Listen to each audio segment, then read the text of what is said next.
When a cow got through the fence,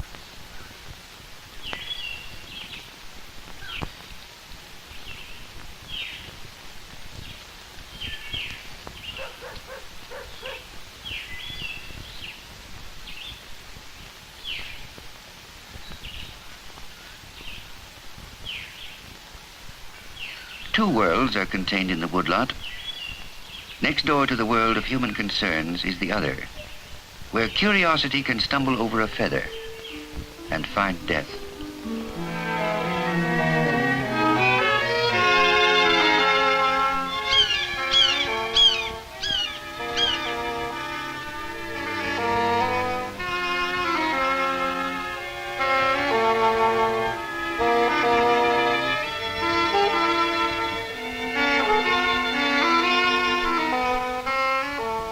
It's a world cut off by the plow, and none of its creatures would leave it for long. Surrounded by danger, their life has been a stubborn survival. When the forests were cleared away, survival for a way of life was at stake. But clumps, no good for grazing or crops, were left.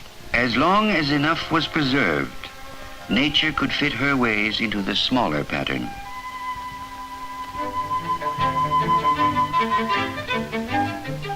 The wood that we burn making the sugar in spring, I chop from trees my great-great-grandfather let stand. The trees have paid for their keep with cordwood and syrup, again and again.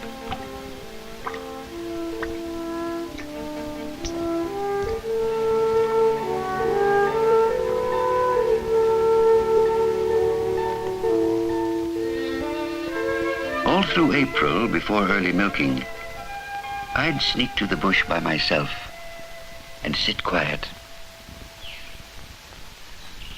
Females were hard to make out, but if I listened, I could hear a male drumming.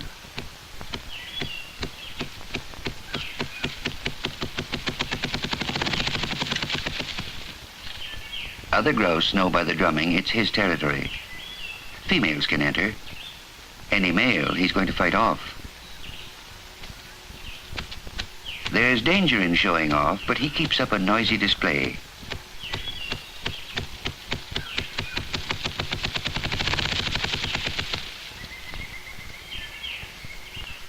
Her interest only begins when he puts on his mating display, roughing his neck and hoisting his tail like a flag.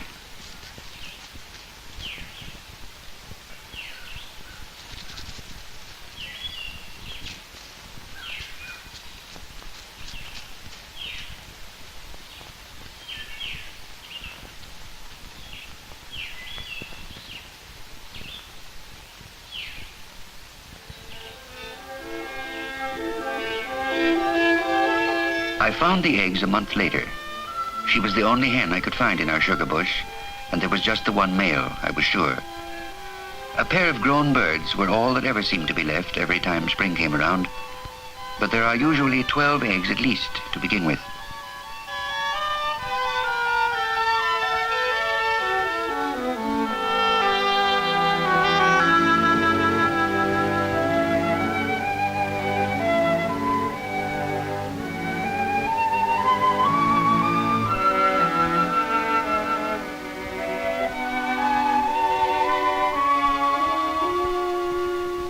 The eggs demand a care from the hen which instinct compels her to show.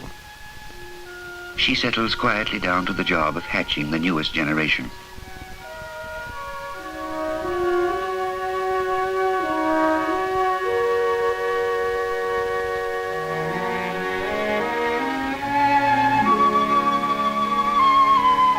Whenever you walk in the bush, you have to be careful not to step on something living or growing, especially in May.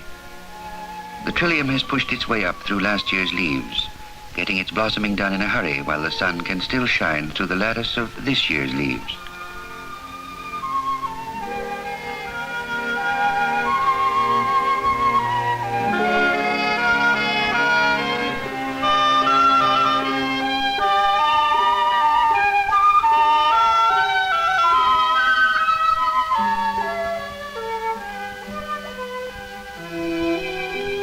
Like a moon in eclipse, the trillium is soon overshadowed. It discolors and turns to seed, its blossoming already achieved. Jack in the pulpit thrives when the canopy of leaves has closed in and the woodlot is deep in shade. Lots of things compete for whatever sunlight is let through by the trees. There's mayapple, which later produces a sweet-smelling fruit, and the millions and billions of seedlings from the trees up above. They spring from the ground, scrambling for places and cramping their leaves. They push up from the shadows and rival each other as they race for the sun. Countless as stars, short-lived as snowflakes.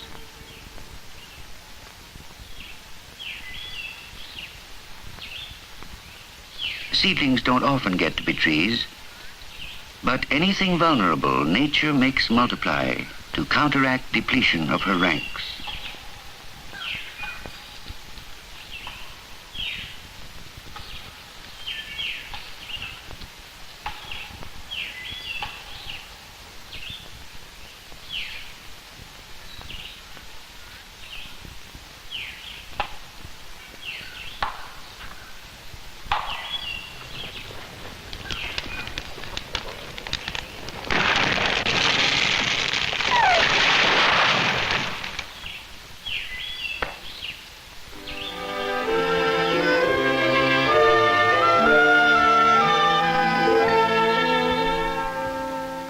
When my axe cuts into the woodlot, the light can pour through. One of the seedlings in the leap up for the sun will eventually outreach the others and the gap will be closed again. But there can never be room for all. Even the most prolific species are kept in control by the sheer variety of life in the bush and the variety of appetites they possess.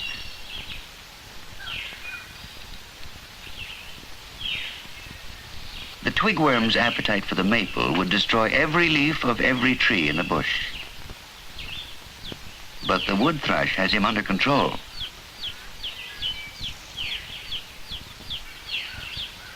Just by looking out for their own, all things are maintained in a vigorous balance.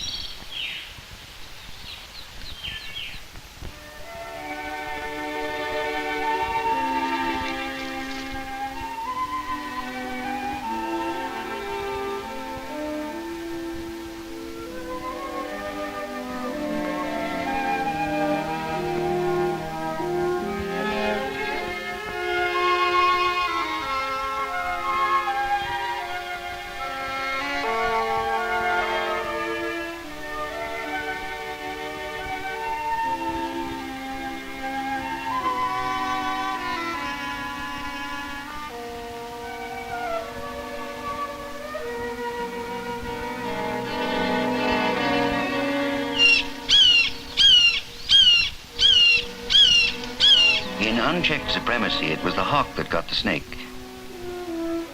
The twist which brought death to the snake brought a reprieve to the grouse chick, but a grouse fell prey to a fox. The predator's action will pluck out the surplus, the unfit and the foolish.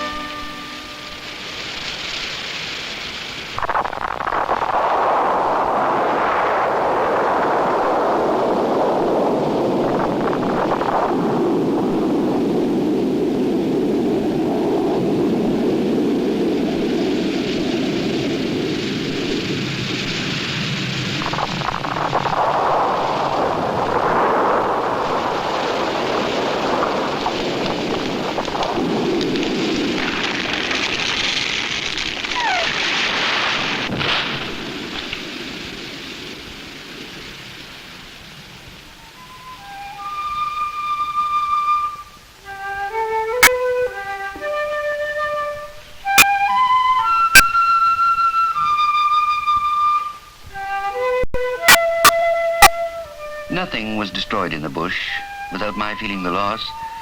An old tree, a young grouse, a fox I had shot myself. I felt the same gap. I knew how old the woodlot was, resting on dirt the glaciers had left. Topsoil, of course, was made up of things that had died during the thousands of years since. What boy thinks of history, though, in terms of the buried? But that was all underneath. And I only wanted to think of the living, not how the living were nourished.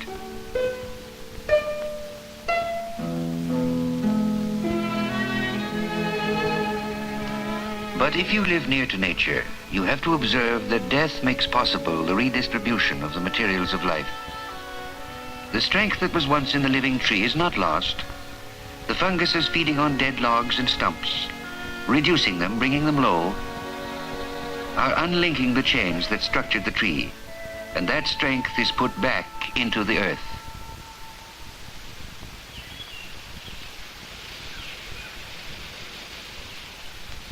I had seen that raccoon eating all kinds of things, but I knew very well that he couldn't get any nourishment out of dead wood. But a larva that eats wood can be eaten by a raccoon. When you work it all out, the whole system's so perfect, you can't find the details repulsive.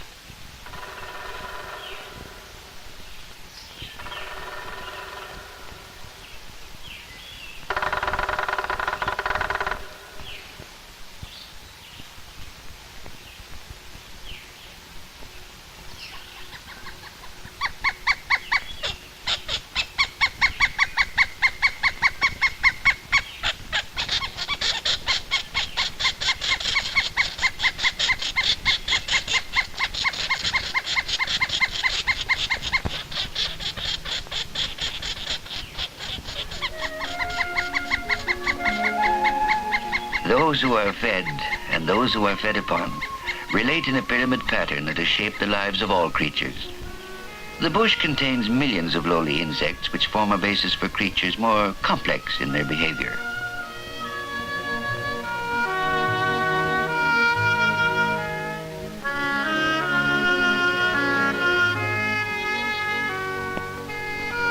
Thousands of creatures at this higher level also rely upon number to compensate for their weakness. For they nourish the levels above them, the flesh eaters. Here is the potential food for the predators, who are greater in power, though fewer in number, towards the top of the pyramid.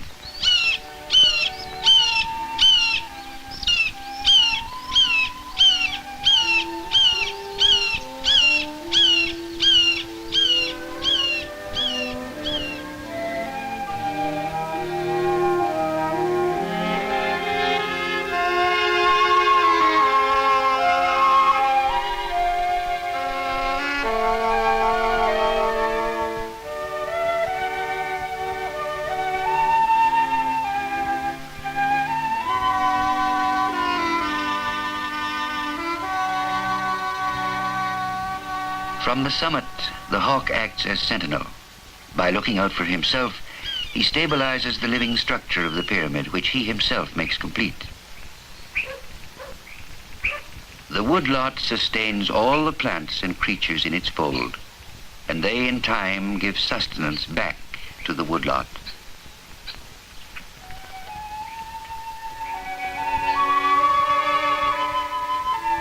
The woodlot today is pretty much as it was when I was a boy. I wouldn't want it changed because of all I get out of it.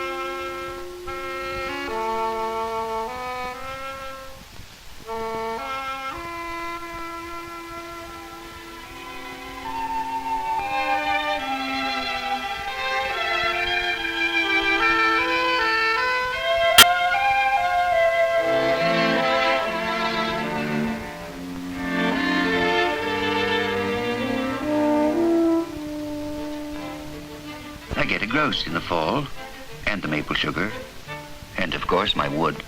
But I always make sure there are grouse left, so at least one pair make it through till spring.